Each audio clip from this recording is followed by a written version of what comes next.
May bagong player na aabangan ngayong Summer League, mala Jokic na galawan ang kinuha ng Los Angeles Lakers.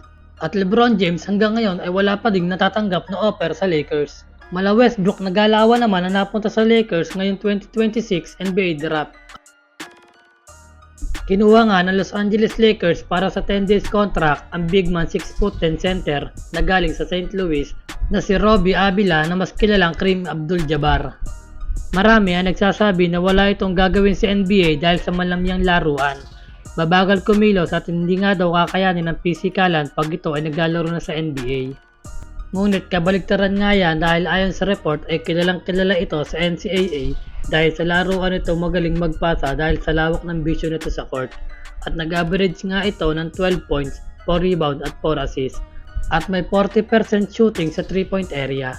At LeBron James mukhang wala na talagang balak ibalik next season ng Los Angeles Lakers. Ayon nga sa report ni Shams Charania ay hanggang ngayon ay wala pa ding natatanggap na offer galing sa Lakers si LeBron James. Mukhang totoo nga ang bali-balita na hindi na si LeBron na number 1 option ng Lakers dahil na din sa nasecured na nila ang future superstar ng Lakers na si Luka at Reeves.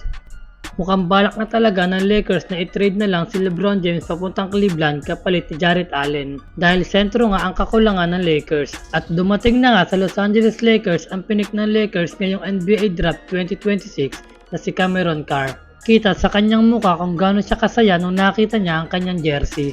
At nung na-interview nga si Cameron Carr, nabanggit niya sa isang interview na hindi daw open sa number 1 priority niya. At ang target daw niya ay maging pinakamagaling na defender sa team. At nabanggit din niya na kaya niya daw bantayan na pinakamagaling na player sa kalaban.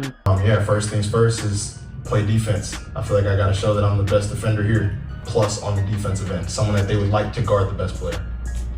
Ito nga ay naglaro sa koponan ng Baylor Bears at nag-average nga ito ng 18 points at 5 rebounds. Ibang klase din na naging laro ay ito sa dati niyang koponan. At narito ang naging highlights ni Cameron Carr. Yesufu! Oh, Carr way away from the basket. Why not? Why?